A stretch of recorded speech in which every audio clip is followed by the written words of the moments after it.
Africains, Africaines, bonsoir.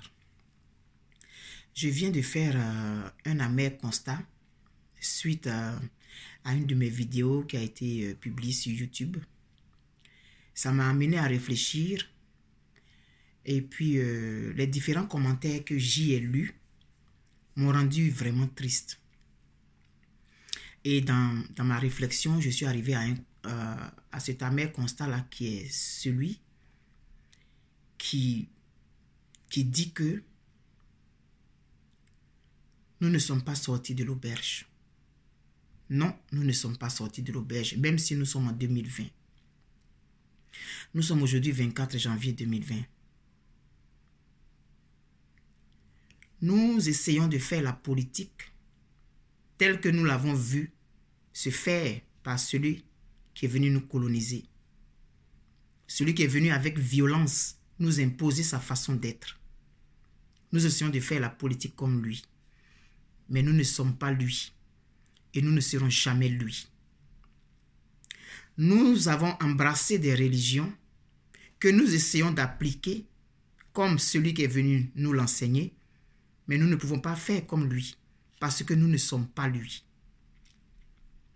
Nous avons certaines valeurs, certaines façons de fonctionner qui sont inscrites dans nos gènes. Ce qui fait que nous sommes en perpétuel combat interne entre ce que nous sommes, entre ce qu'on nous a imposé et puis ce que nous voulons être. Nous ne sommes nulle part. Aujourd'hui, nous élisons nos présidents parce que nous sommes de la même religion qu'eux, parce que nous sommes de la même région qu'eux, parce que nous sommes de la même ethnie qu'eux, parce que nous avons le même type de patronyme qu'eux. Généralement. Et je vois des publications, souvent sur Facebook, on parle des Peuls, on a tué les Peuls, oui, c'est les Soussous, et puis les Morés, et puis les Mossés, et puis les Baoulés, les Bétés, et puis les gens de ceci, et puis les gens de là-bas. On voit ça tous les jours. Et nous voulons faire la politique telle qu'elle nous a été enseignée ou imposée. Nous essayons de faire du mimétisme, mais nous ne pouvons pas parce que nous sommes nous. Nous ne nous rendons pas compte que nous sommes des êtres particuliers, des êtres différents. Même si nous sommes en 2020, nous avons des attitudes d'Africains. Nous avons des croyances qui sont inscrites dans nos gènes.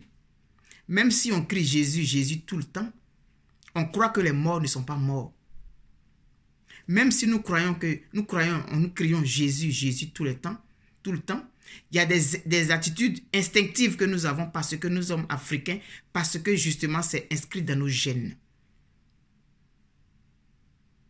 Nous parlons une langue qui n'est pas la nôtre, dans laquelle nous ne nous retrouvons pas, dans laquelle nous ne sommes pas capables d'exprimer véritablement notre pensée. Parce que les mots, il y a des mots qui ne sont pas de nous, qui ne viennent pas de nous. Nous avons des mots dans nos langues, nous avons des expressions, nous avons des sentiments que nous ne sommes pas capables de traduire en français. Et nous utilisons des mots approximatifs, ce qui vient biaiser complètement notre état d'esprit, notre pensée. Ça s'entrechoque en nous quotidiennement et de façon perpétuelle. Nous sommes perdus. Comment faire? Je ne sais pas. Aujourd'hui, nous sommes en 2020. On voit des choses passer sur Facebook. Des gens de ma génération ont une attitude rétrograde. Des gens de la génération de mes enfants ont ce même type d'attitude. Nous ne sommes pas sortis de l'auberge. Je vous garantis, frères et sœurs africains, nous ne sommes pas sortis de l'auberge. Quand un leader politique pose un acte qui est critiqué par quelqu'un qui n'est pas de la même ethnie, automatiquement on traite cette personne de xénophobe. On ne sait même pas c'est quoi le terme xénophobe. On ne sait même pas ce que ça veut dire, mais on l'utilise. On parle de patriotisme, mais on ne sait pas véritablement c'est quoi le patriotisme. On utilise des mots sans les connaître véritablement. Et nous sommes dans ce combat perpétuel entre ce que nous sommes de façon intrinsèque, entre les valeurs qui se sont inscrites dans notre ADN de façon multiséculaire et ce que nous voulons être parce que nous voulons ressembler aux Blancs. Nous voulons être députés comme le Blanc était député à son Assemblée nationale. Nous voulons être ministre comme il a été ministre. Nous voulons être président comme il a été président. Mais de façon intrinsèque, ça ne fait pas partie de nos valeurs. Parce que nos valeurs-là, on les transmet sans le savoir. Quand quelqu'un meurt et un enfant naît, quand l'enfant a des attitudes de ses parents disparus, même si on crie Jésus, Jésus tous les jours, on dit « Ah, c'est l'oncle qui est revenu. » Et pourtant, tous les dimanches, on est à l'église. Donc, cette nature, cette ADN, cette façon de se comporter purement africaine, elle est en nous. On n'a pas réussi à la tuer. On ne pourra même pas la tuer parce qu'elle se transmet. Nous sommes donc à une croisée des chemins très, très, très problématique. Nous sommes en 2020. Et on continue de juger la critique de quelqu'un en fonction de son appartenance ethnique. Nous ne sommes pas sortis de l'auberge. On est député, on ne sait même pas pourquoi on est député. On fait le plein à l'Assemblée nationale. On est fier d'avoir 90% des sièges à l'Assemblée nationale. Mais on ne sait même pas c'est pourquoi. On ne sait pas à quoi ça sert l'Assemblée nationale. Est-ce que nos ancêtres ils avaient des assemblées nationales? Ils fonctionnaient en fonction de leur clan, en fonction de leur espace géographique. Et ça, c'est encore en nous. On réagit en fonction de notre espace géographique. Même si aujourd'hui on a créé des partis politiques, on ne sait même pas c'est quoi un parti politique parce que on n'est pas capable d'accepter la critique.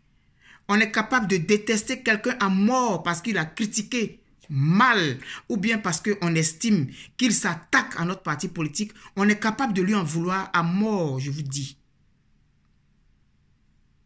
Et cette politique qui a été imposée, on vient ajouter d'autres choses dedans et on fait un amalgame malsain pour nous-mêmes. Nous ne sommes pas sortis de l'auberge. Nous sommes chrétiens sans être chrétiens. Nous sommes chrétiens, mais nous traînons des choses africaines. On va faire des baptêmes, on dit on brise, on coupe des liens. Mais on ne peut pas couper ces liens parce que ça fait partie de notre ADN. C'est inscrit dans notre ADN. Vous allez voir un petit Chinois qui a 2 ans, il va se comporter comme un Chinois. Vous avez un petit Africain, je vois les petits Africains qui sont nés ici, au Québec. Mais ils ont des instincts africains. Je ne peux pas vous donner des exemples particuliers. Donc nous ne serons jamais ce que nous pensons être. Parce que nous ne sommes pas ceux qui sont venus nous imposer des choses de façon barbare. Alors nous avons pris leur politique et nous essayons de faire la politique comme eux, mais en même temps, nous ne sommes pas eux parce que nous avons notre ADN qui nous donne, qui nous commande une façon de nous comporter. Donc ça vient en contradiction avec nous-mêmes et nous sommes en perpétuel combat. Du point de vue religieux, du point de vue politique, du point de vue social. Nous voulons nous comporter comme les Blancs, je mets ça entre guillemets, mais nous sommes africains. Nous ne sommes pas des sauvages, mais nous avons des informations qui sont inscrites dans nos gènes et dans notre ADN. Et nous voulons nous comporter comme ce que nous ne sommes pas. Et nous faisons la politique comme ça, en détestant des gens, simplement parce que selon eux, on s'est attaqué à leur leader politique qui est de la même ethnie qu'eux, qui est de la même religion qu'eux, qui est de la même région qu'eux, qui a le même type de patronyme qu'eux. Et nous voulons diriger un pays, mais pourtant nous avons ces relents-là en nous.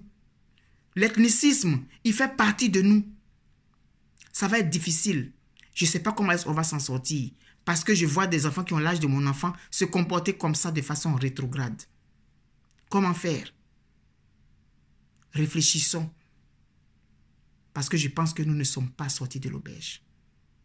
À bientôt. Bye.